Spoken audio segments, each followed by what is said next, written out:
महाकाल हर हर महादेव। स्वागत है आप सभी का दुर्गा शक्ति तंत्र मंत्र एवं ज्योतिष साधना केंद्र में। मैं हूं आपके साथ पंडित अमन कौशिक और आज बात करने वाला हूं कि कैसे आप आज्ञा वैताल साधना कर सकते हैं और उसकी संपूर्ण विधि क्या है। सारी जानकारी मैं आज आपको इस वीडियो में देने वाला हूं।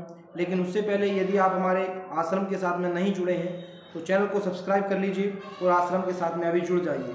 तो आइए बात करते हैं कि कैसे आप इस साधना को कर सकते हैं और इसके क्या नियम है, क्या इसमें सामग्री प्रयुक्त होने वाली है। तो सारी जानकारी मैं आज आपको इस वीडियो में दूंगा, तो वीडियो के आरंभ से अंत तक बने रहिए। तो आइए बात करते हैं कि कैसे ये साधना की जाएगी और ये कितने दिन की साधना है। तो आपको जान लेना चाहिए कि ये 21 दिवसीय साधना है, 21 दिन की साधना है। रात्रि के समय में ये साधना की जाती है।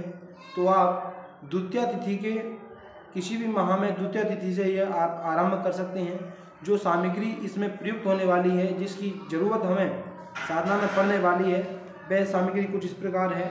जैसे कि आपको एक चौकी चाहिए, गोरखनाथ की फोटो या प्रतिमा हो, लाल रंग का आपको आसन होना चाहिए, 1.25 सेर उड़द, 1 घी का तेल और मूंग अथवा मोती की माला जाप के लिए चाहिए होगी। और आपको आम की समीधा, हवन कुंड, थोड़ी सी आपको सूखी हुई दूर्वा की घास आपके पास होनी चाहिए। भोग लगाने के लिए आपको पास पंचमेवा होना चाहिए, क्योंकि जब बैताल प्रत्यक्ष प्रकट होता है या फिर जब अग्नि प्रकट होती है तो आपको उसका भोग लगाना होता है।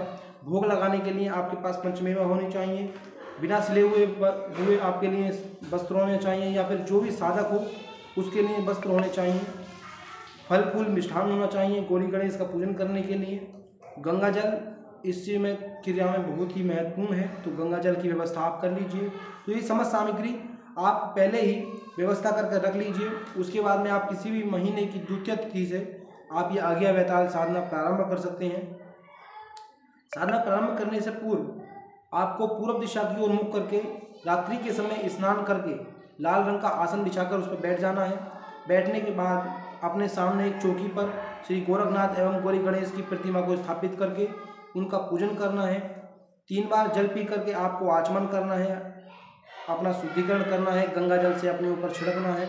इस प्रकार से जब आप कर लेंगे तो अपने आपको न्यास करना है। न्यास करने के लिए आपको अपने बाएं हाथ पर थोड़ा सा गंगा जल रख करके उसे अपनी 3 मध्यमा उंगलियों से स्पर्श करते हुए नाक से, मुख से, आँखों से एवं कानों से लगा करके अपने बाहों से लगाकर ऊर्वों से लगाना है। इस प्रकार से करने पर आप उस जल को अपने पूरे शरीर पर छिड़क लीजिए। इस पर आपकी देही की, आपके शरीर की रक्षा होगी।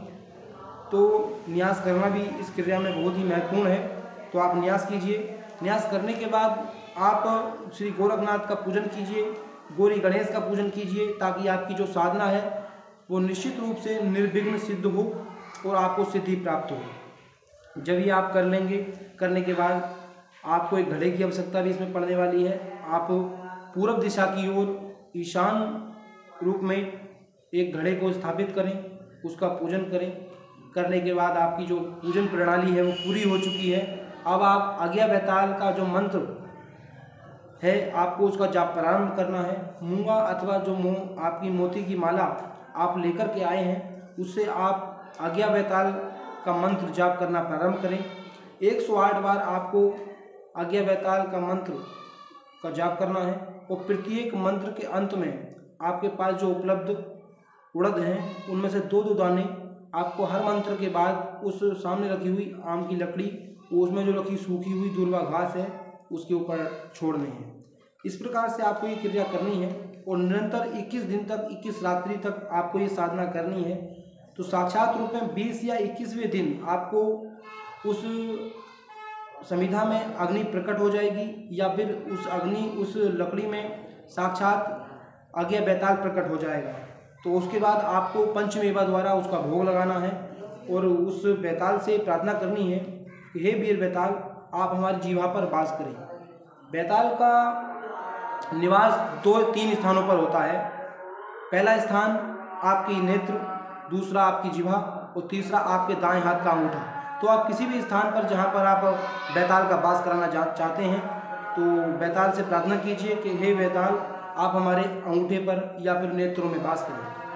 उसके बाद जब ये आपका ये मंत्र सिद्ध हो जाएगा, आपको ये सिद्धि प्राप्त हो जाएगी, तो जब भी कभी आप इस मंत्र का 108 बार जाप करेंगे तो बिना किसी माचिस, बिना किसी लेटर के बिना किसी अग्नि ज्वलनशील पदार्थ के आप अग्नि को प्रकट कर सकते हैं, तो ये सिद्धि आपको प्राप्त हो जाएगी।